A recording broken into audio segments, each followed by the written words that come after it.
Hello, everyone, and welcome to episode number 72 of A Yank on the Footy. I'm Craig Wessels from Sandusky, Ohio, and I'm glad that you're listening. Before we dive into the episode, ladies and gentlemen, I wanted to encourage each of you to consider signing up for the mailing list for the podcast. I have a link in the show notes to the little form to sign up to get the podcast emailed to you directly as soon as the new episode comes out. So if you're interested in that, I'd love for you to sign up. It gets there first. That's the first place that I post a new episode after I publish it. A couple spots get automatically sent out, but those hardy folks that have signed up, I send it to them directly, and I would love for you to consider signing up for that, okay? And my hope also is that you'll consider sharing a link to the podcast on your social media site as well. Really working at trying to grow the podcast throughout Australia as well as here in the United States and around the world. And I've had some success. At this point in time, have had listeners in 33 different countries around the world, which I'll be honest with you, I'm shocked by that. Now, several of them, there's only been one download because they see the word footy in there and they're expecting soccer. And well, I don't know the first thing about soccer.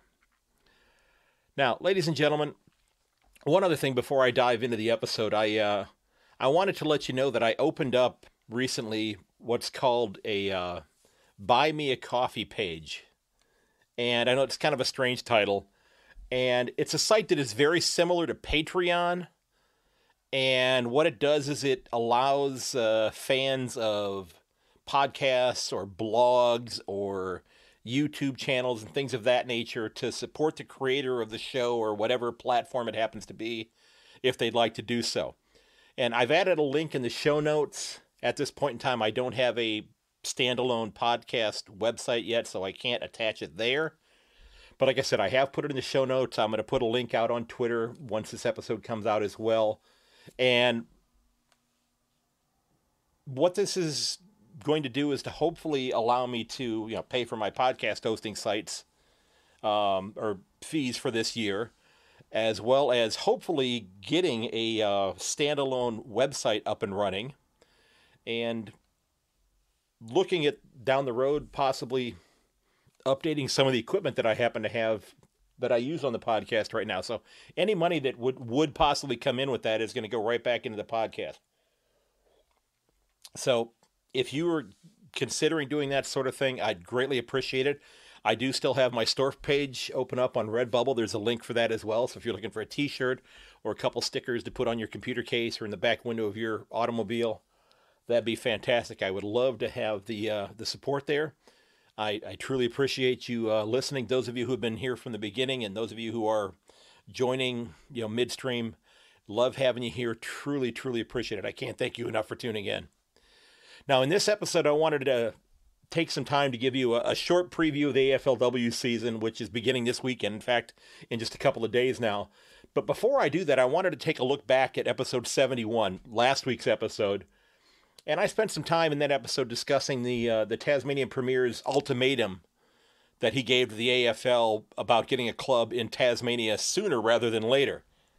Now, I got an email from Tim from Albany, who is a firm believer, and I had mentioned also in that episode that maybe the 20th club would possibly be in Darwin. And Tim's a firm believer that Darwin would not be able to support a club on its own due to its limited population. And I Googled it, and Darwin has a population of about 150,000 people. And that may be the whole surrounding area, including the city. But it's a good-sized city, but it may not be big enough, and it's probably not big enough to support a club of that size, okay? Or a club of this magnitude that would require the funding that it would have. So Tim from Albany may very well be completely accurate in that assessment. But if there's a place that is footy mad, it certainly is Darwin. Okay, so I think it would be great if they were able to have a club there, but it may just not be economically feasible to do so. Now, I also heard from a good bloke, Rick Shabani, and Rick, who argued that maybe it's possible that a club in Northern Territories could work if they split it between Darwin and Alice Springs. Rick lived in Darwin for a time, so he's infinitely more qualified to speak about that situation than I am. In fact, I'm going to be posting a couple of links to some blog posts that Rick wrote recently. How about that for some alliteration there? About the same possibility that I discussed in the last episode. And each post he argues both the pros and cons of adding a club in Tasmania and in Darwin. And I strongly encourage you to look at them. Rick has really gone in depth. They're well researched, tremendously illustrated, some great pictures there, really informative, very, very entertaining as well. And in fact, I love being able to give Rick a shout out here. He was one of my early guests on the podcast. And quite frankly, he has been an absolute godsend to me over the last year. Being able to bounce ideas off of him, him sending me notes on Messenger with some great ideas for show topics from me. Maybe I've borrowed some ideas from him. So, Rick, I appreciate that truly. And he was literally the second person, and in fact, the first person that is associated with the game of footy that I spoke with on Twitter and really anywhere when I was first considering putting this podcast together. It was October of 2019. In fact, I believe it was October the 25th. I went back and looked in my DMs on Twitter. And this was over 2 months before I went live with the first episode. And, I traded ideas with Rick. He was very supportive of what I was planning on doing with this and what I was trying to get accomplished with the podcast. I think I needed somebody to, quite frankly, tell me that I wasn't crazy for considering doing something like this, because, I put myself out there, or I was going to put myself out there, thinking that I knew a little bit about the game, but wanting to learn more. And I could have very easily, had people just totally reject the idea of me doing the podcast. And Rick was extraordinarily supportive. And between Rick and Frode from Florida, I don't know where I would be in this journey without the two of them. And I think I can safely say, folks, that while we've never met in person, I'd like to think that I can refer to both of them as friends. And gentlemen, I truly, truly thank you for your support during this first, now almost 13 months of the podcast. I couldn't have done it without you. And I cannot thank the two of you enough for helping me out. The only drawback, the only negative thing that I can say is that Frode has not yet shared with me a single recipe. Not a one.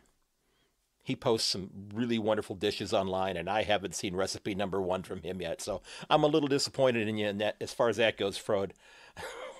Now, back to Tim from Albany for a moment. He argued that rather than introducing new clubs and going to 20 clubs, he said that there are 2 Victorian clubs that seemingly are struggling financially almost every year.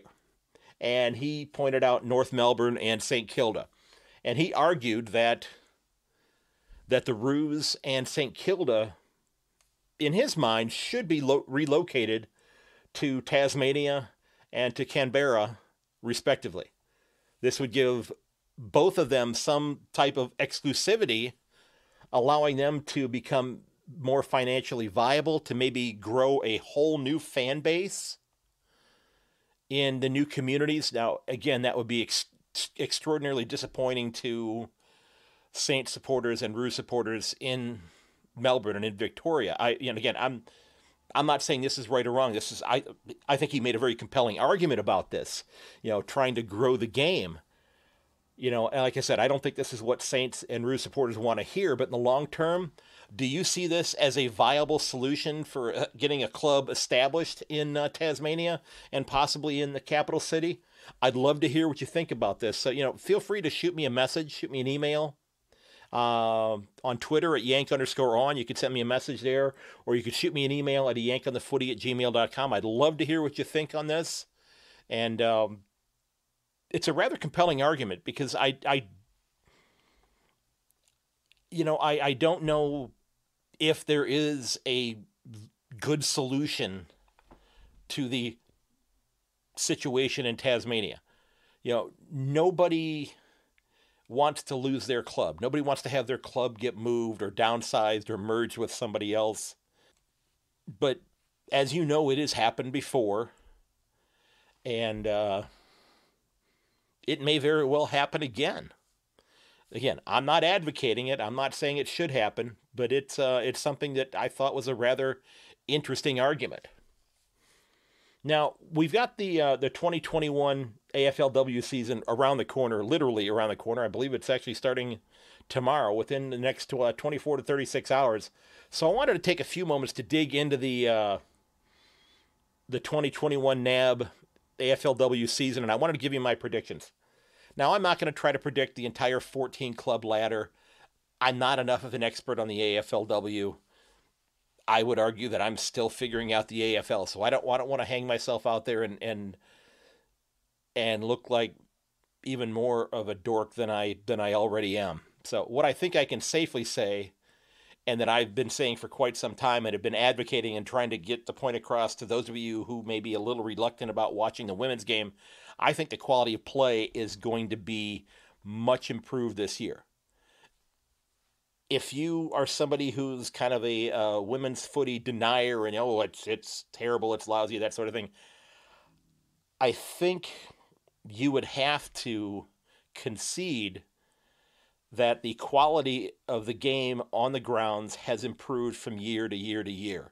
Now, maybe you could argue that they expanded too quickly and they did not have enough quality players to play at the highest level recently. But overall, the skill set that's being demonstrated on the grounds, I think, has improved tremendously. And I think we're going to see a significant jump this year. Maybe not an exponential improvement, but certainly an improvement over what we saw last year. And let's hope we get an entire season in. And I'm hoping that, eventually maybe they can expand the length of the season to maybe at least 10 or a dozen rounds. I mean, it's a pretty quick turnaround there, having a 9-game regular season and then, moving right into the AFL. And I know there's some overlap there, but it'd be great to see them be able to have a double-digit season.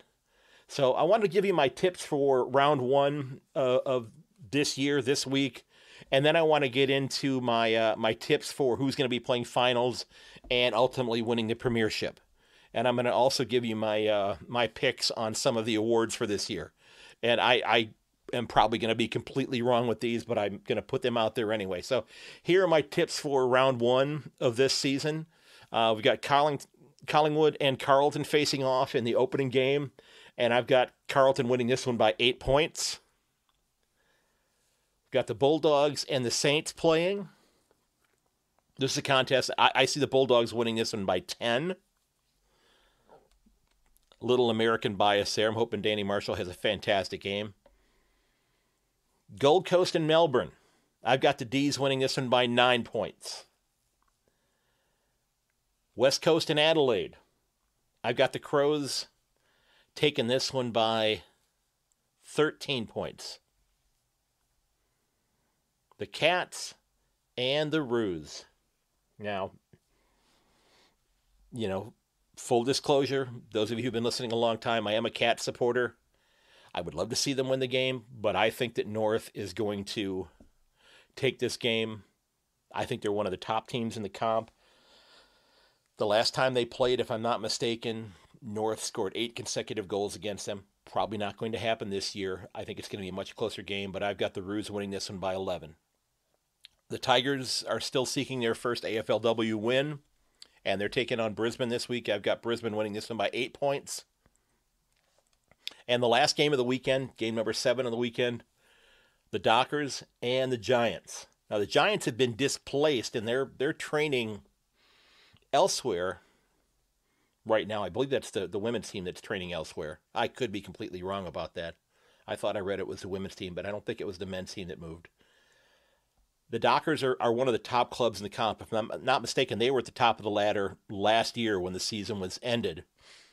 I've got them winning this one by at least 10 points. I think that the Dockers are going to be one of the teams to beat this year. Now, most of you know, or maybe you don't, that the AFLW did something I think that was a really good move this year. they did away with the divisions, and they're going to be operating with the more familiar ladder. But in this case, with only 14 clubs, they've reduced the size of the number of teams playing finals. So only the top 6 teams are playing finals. So the top 2 clubs get a bye week. They have a week off. And in this case, then, Team 3 plays Team 6, and Team 4 plays Team 5. So here are my tips for the 6 clubs that are going to be playing finals. And again, I'm tipping these 6 to play finals. I'm not going to tell you where I think the other 8 clubs are going to be finishing on the ladder. That is certainly up to your determination there. All right. I have the Crows finishing in 6th place on the ladder. I've got the D's finishing in 5th place. I've got the Magpies finishing in 4th. We have the Blues taking the 3rd spot. And then North Melbourne taking the number 2 spot, and Fremantle taking the number 1 spot on the ladder, finishing up at the top of the ladder, being the minor premiers. Now, as far as the contests in the finals, again, it's 3 versus 6, 4 versus 5, and the 3-6 winner plays the number 1 seed, and the 4-5 winner plays the number 2 seed. Now, it would be, I think, a good thing. It would be a reward if they didn't assign that game ahead of time. I think it would be great if they gave the number 1 team, the team to finish at top of the ladder, they gave them the lowest ranked remaining team. They do that in, like, the NFL, for example. So if a team had the worst record that was still involved in the playoffs, they got to play like the number 1 team, the number 1 seeded team. So, for example, the Kansas City Chiefs are going to the Super Bowl this next weekend, not this weekend coming up. But once they had the first week off in the playoffs, so whoever had the worst record left of the remaining teams after that first round, which happened to be my Cleveland Browns, Cleveland went and played Kansas City. So it was a reward or an incentive, if you will, for the team to finish at the top of the standings. So it would kind of be neat if they did that in the AFLW here, rather than locking the 3-6 winner against the number 1 seed, because you could have 1 going against 3 and 2 playing 5, which might give the number 2 team a distinct advantage. So I'm going to tip the Blues to beat the Crows in the 3-6 matchup, and then I'm going to tip the Pies to beat Melbourne in the 4-5 matchup in the elimination finals. After that, then, in the prelims, I've got Fremantle knocking off the Blues, and I've got North Melbourne beating Collingwood in the prelims. Ultimately, then, I'm going to go off the board a little bit here. I'm going to have the number 2 seeded Roos knock off the Dockers in the grand final. So I've got North Melbourne winning the AFLW Premiership this year, and that game's going to be held on either April the 18th or the 19th. They haven't decided yet which date it's going to be on. So those are my predictions for this year as far as who's going to play finals. Now, I want to give you my predictions on who I think are going to be winning some of the postseason awards. Okay? I think that the NAB Rising Star is going to be from Brisbane, and I'm going to try the name here. I've watched some video. I've heard the name pronounced. It's Zimmerle Farquharson from Brisbane, who's I think she was the number 8 pick in the draft this year. I have her being the NAB Rising Star. I think the best and fairest this year in the AFLW is going to be Jasmine Garner of North Melbourne. I think Kate Hoare is going to be the leading goal kicker from the D's. And I think the mark of the year is going to go to Sharni Layton of Collingwood. That's who I'm tipping to do that. I'm probably completely wrong on every single one of those, but I'm putting myself out there and making my predictions. I have made my tips there for the 2021 season. Again, this way by predicting only the top 6, I've got plausible deniability. I can honestly tell you, I didn't pick your team to win the Wooden Spoon this year. I didn't. Well, I might have, but I'm not going to tell you. So And I've started fiddling around with my fantasy team on the AFL website.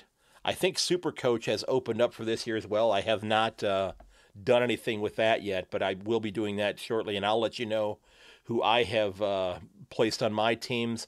I would love to start a draft team this year, or a draft league as well, with listeners of the podcast. I tried that last year. That was maybe a little too early in the process before I'd really built up a good listenership. So I may try that again this year and try to bring in another 9, 10, or 11 footy fans that are listening to the podcast regularly to join that league, and we'll go from there. Now, one last story before I wrap up this episode. I ran across an interesting story on the SEN website, and I posted a link to this article. And it is an article in which they were talking to the senior coach from the Eagles, Adam Simpson.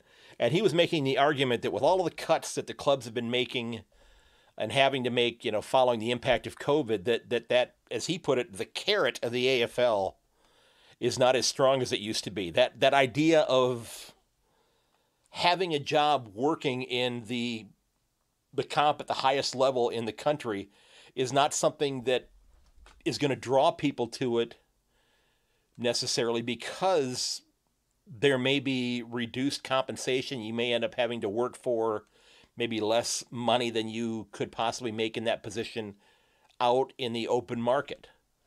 And, each club has had to make cuts to their coaching staff, to their front offices, as well as their medical and training staffs.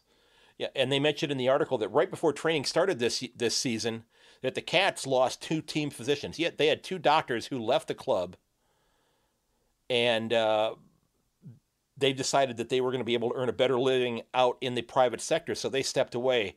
And I don't think you can blame them for making the decision to do that. Sure, it'd be great to have somebody with the experience of being involved in the game still being with the club, but if you're doing that job to support your family, and you can go out and earn more money doing a similar type job elsewhere, I think you have to consider doing that. Now, the unfortunate thing there is that, we have a number of people who were in coaching positions and such who have been displaced from those positions. And I'll be honest with you, I don't know what has transpired with that, whether or not any of these people have been able to find employment anywhere else. I hope that they have. I hope people have landed on their feet as best as possible. Now, it may not be in a coaching position. It may be in some sort of an other job outside of footy. But I hope everybody is able to find themselves in a position that they're able to take care of themselves, take care of their family, that type of thing. Now, as far as the 2 Cats doctors that left the club, I hope that there's not any sort of a direct correlations between the 2 of them being gone and Jeremy Cameron's hamstring. I hope that's just a coincidence. Here's hoping that the hamstring heals up nicely there, because it's 3 first-round picks. Now, it looks like it's going to be a couple of years before things begin to stabilize, and clubs possibly look at being able to increase their staff and bringing things back. Of course, if clubs are able to figure out that, we can actually do more with less, then they might not be in too big of a hurry to bring back people and fill these positions. They may say, we've been able to muddle along and do the job that we've had to get done with less people here, so why should we spend more money? Again, I don't know what's going to happen with that, but we shall see. So I wanted to make sure I covered that before I wrapped it up this week, because I thought that was a rather compelling argument there.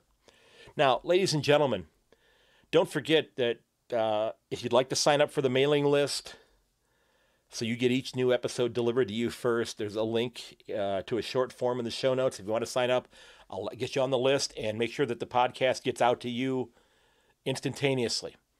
Also, if you want to check out the Buy Me a Coffee link there, I would truly appreciate it. That would be tremendous if you wanted to help out the podcast. Again, I'm not demanding that by any stretch of the imagination, because I have no standing to do that.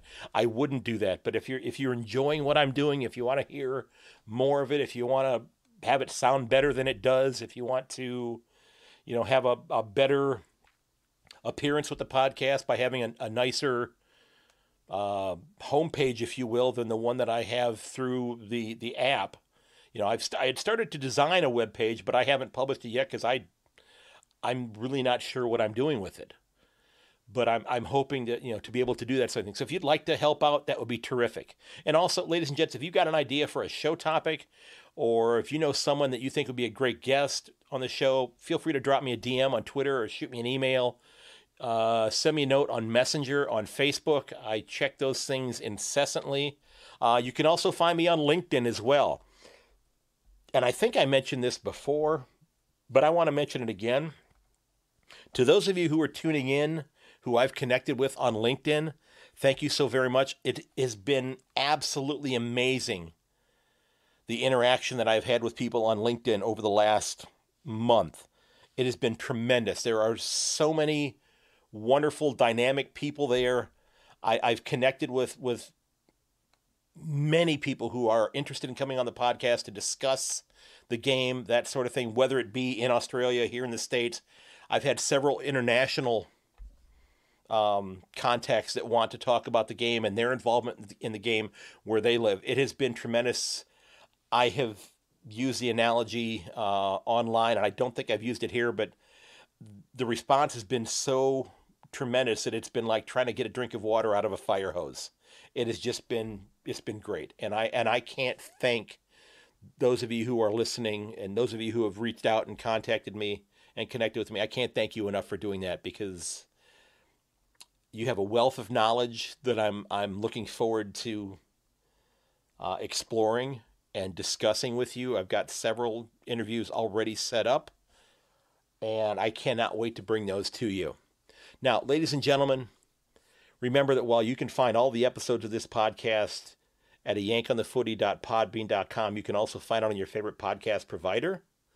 Every episode is also available on my YouTube channel. You can search for that, finding my name, Craig Wessels, on YouTube. And now that you've listened, I would love it if you'd consider giving me a review on Apple Podcasts. It lets me know what I'm needing to work on, lets me know what I'm doing well, what could be improved. Also lets the podcast host know what you think. Now, if you want to send me an email at ayankonthefooty@gmail.com and tell me how things are going or what I could improve on, that would be absolutely terrific as well. My DMs are open on Twitter if you want to go that route. Tell me, hey, you're completely wrong on this, or I think you're spot on that. I'd appreciate it. That would be great. So feel free to reach out anytime that you want there. And don't forget, like I said, you can reach me at ayankonthefooty@gmail.com. You can find me on Twitter at @yank_on. And I'm also on Instagram and Facebook at @ayankonthefooty. And if you haven't done so yet, ladies and gents, please consider signing up for the mailing list. And I truly hope you'll consider sharing this episode on your social media site to help grow the podcast. I would greatly appreciate that. And ladies and gentlemen, I want to thank you for listening, because while we're fans of our clubs, deep down we're fans of a game that we all love, and that's footy. Again, ladies and gents, thank you so very much for listening. Please give it a share with your friends and family. And ladies and gents, as always, may your dribble kick never hit the post. I will catch you later.